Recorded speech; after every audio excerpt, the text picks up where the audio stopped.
Did you think that slavery and ensuing Jim Crow laws had a lasting impact on the black community in the United States? Some, and that's a good question. So if you correlate all the impact of Jim Crow and slavery, I would say that you could generously say 26% single motherhood in the black community in the 1960s. So about 26% of all black babies born in the 1950s and 1960s were born to a single mother. Now it's 77%. So I would ask you, why did it jump 50 points, 50%, since the Civil Rights Act as America got significantly less racist? So that's fine. I don't know why it jumped. Who cares? But well, it wasn't slavery or Jim Crow. It was something else. So the only lasting impact that slavery had on the U.S. was that less black families had fathers. No, not necessarily. But have you ever known anyone that's owned a slave? No, but I know a few presidents who did. You know them personally? So you know anyone that was ever a slave?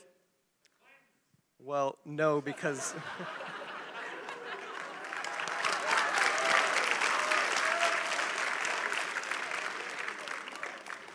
So, okay, I don't know anyone who was a slave, so it had no impact? No, it had some impact. The question is, did it have an impact that is measurable and significant enough now in 2021, where we saw a key metric that influenced the livelihood of the black community, like single motherhood rate, that as America got less racist, all of a sudden now 77% of black babies are born without a father, where before it was 26%. And I suppose the question is this, because this is the question about systemic racism, right? What law that is in practice today actively discriminates against black people? So here's what I would say to that. The idea of capitalism and America, like you said, is it doesn't matter who you are, show me what you got, is fresh start. So what would happen if you had like 150 years in a country for your family to build wealth, to own a house, to have a job, to get college education for your kids, to build generational wealth. And then you took another family who didn't have the opportunity to do any of that for 150 years and then set them off on the same even starting point. Is that really an even starting point? And would that not result in some kind of systemic disadvantage for those people? So the black middle class was the fastest growing demographic in the 1940s and 1950s until the Great Society Act and that intervention. It's very tempting to do what you're doing. And I'm not faulting you for it because you've probably been propagandized to believe it. And that's okay, because I think you're actually a victim in this case because you've been misled to want to believe that things you never lived under, never understood, and that I think you are partially seeing had a disproportionate impact in the world that you're living in today. So for example, if that were to be true, then first-generation immigrants would not be able to quickly be able to make good choices and move up the ladder in this country, which I think we have some first-generation immigrants here tonight.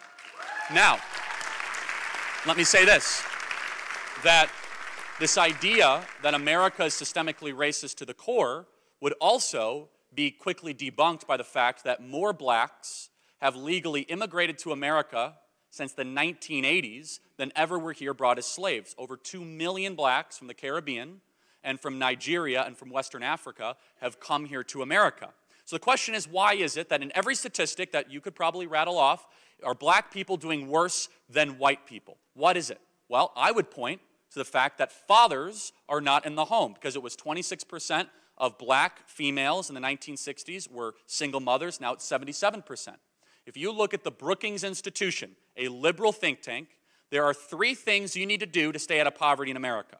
Number 1, graduate high school. Well, because of public sector unions and the dominance of our government schools, that's harder than ever in far too many communities. Not just black communities, not just Hispanic communities. The second thing, get a job, any job. And the third thing is to obviously not to commit crimes, but to try to get married before you have children.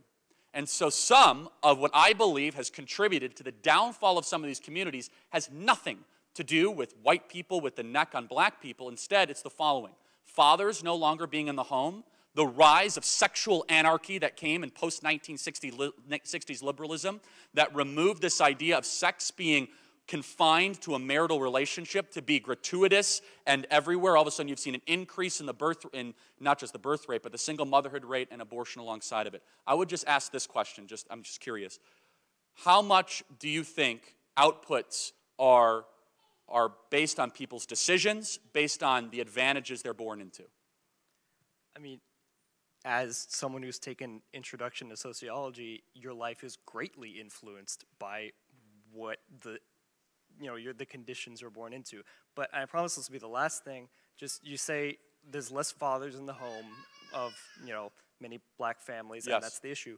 So what do you think is keeping fathers out of the home in those? It's a great question. Do you think it could be over-policing and police arresting, disproportionately? We went through this, everybody.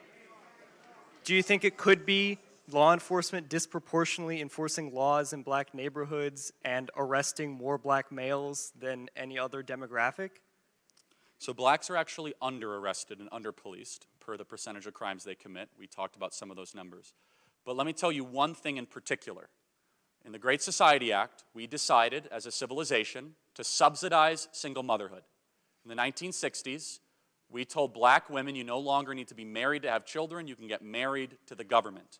And we saw a dramatic escalation and increase of the deterioration of the nuclear family and a replacement of that of the nanny state and the welfare state.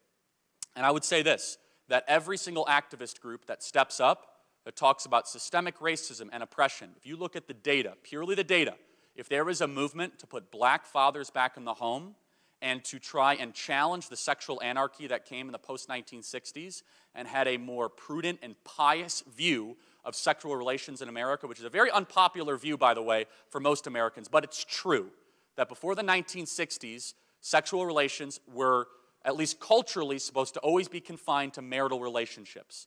The more gratuitous that we have been in trying to catalog it in media and in pop culture and in Hollywood and yes, in schools, then all of a sudden you have seen people say, well, why do I need to get married for that? Marriage is the bedrock institution, and strong families create strong communities, which create strong civilizations. And this is why immigrant communities that have come to America, and first-generation immigrants, they're able to move so quickly up the socioeconomic ladder because they might not have wealth, they might not have big bank accounts, they might not own a lot of land, but they have the thing they know that will keep them together, which is a family that will not be broken up at any means necessary. I'll finally say this. Let me just say this.